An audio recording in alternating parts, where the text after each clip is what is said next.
क्या है, unbalancing condition होती है, ये एक न्यूट्रल भी बना देता हूं मैं यहां पर, एक ये न्यूट्रल हो गया।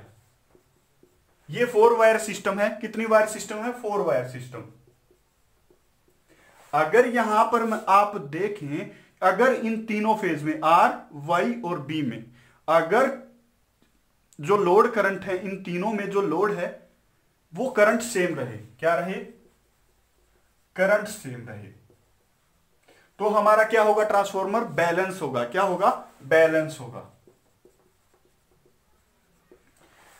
अभी ऐसा होता नहीं है, जनरली ऐसा नहीं होता है, क्योंकि मान लेते हैं इस फेज पे कुछ लोड है, इस फेज पे कुछ है, इस पे कुछ है, तो क्या होता है, अनबैलेंसिंग कंडीशन आती है।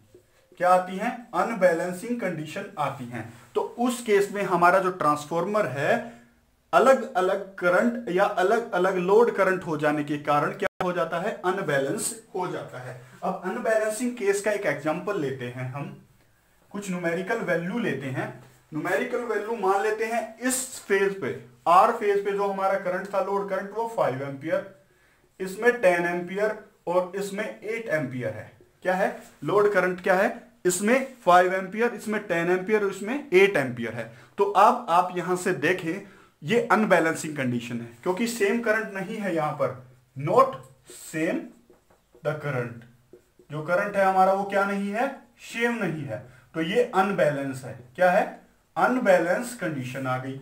तो अनबैलेंसिंग कंडीशन में, अनबैलेंसिंग कंडीशन में अब आप बोलेंगे न्यूट्रल में क्या करंट आएगा सर, तो मैं आपको बता दूं, अगर यहां पर अनबैलेंस है, मान ले यहां पर 5 एंपियर होता, यहां भी 5, यहां भी 5, तो जो न्यूट्रल में करंट होता वो होता 0।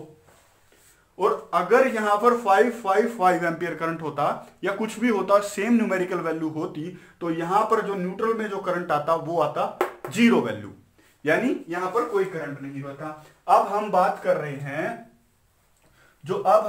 रहे हैं, वो अनबैलेंसिंग कंडीशंस की कर रहे हैं, यानी 5 एंपियर है, 10 एंपियर है और 8 एंपियर है, तो न्यूट्रल में कितना करंट आएगा, उसके लिए एक फार्मूला मैं आपको लिखवा रहा हूं।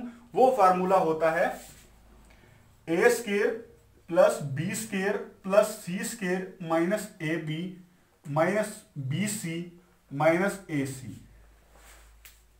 ये ए क्या है, ए मान लिया हमने आर में जो करंट है, बी क्या है वो मान लिया हमने वाई में जो करंट है, सी क्या है वो मान लिया हमने जो बी में जो करंट है, और इन दोनों की, इन तीनों की रिस्पेक्टिवली मल्टीप्लाई कर देंगे। तो अब अगर इस फॉर्मूले से देखें तो 5 square plus 10 square plus 8 square minus 5 into 10 minus 10 into 8 minus 5 into 8। अगर आप यहां से कैलकुलेट करें तो कैलकुलेशन हमारी बनेगी कितनी, 25 plus 100 plus 64 minus 50 minus 80 minus 40। तो यहां से आप देखें ये कितनी होगी, ये कितनी होगी हमारी यहां पर, ये हमारी यहां पर 189 माइनस 170, तो इन दोनों का जो फॉर्मूले से आया वो आया 90 एंपियर मिसमैच हुआ। जो जब न्यूट्रल का करंट हम नापेंगे तो इसको अंडर रूट कर देंगे। क्या कर देंगे, जो ये करंट आया इसको अंडर रूट कर देंगे। अब हमने यहां पर अंडर रूट किया, और अंडर रूट करने के साथ साथ क्या किया, यहां पर जो हमारी वैल्यू आई 4.26 एंपियर, ये हमारा इतना करंट यहां पर न्यूट्रल में होगा। अगर यह वीडियो अच्छी लगी हो तो प्लीज इसको शेयर करें, ताकि आने वाली जो वीडियो हो आप तक पहुंच के, सब्सक्राइब करना नहीं भूलें।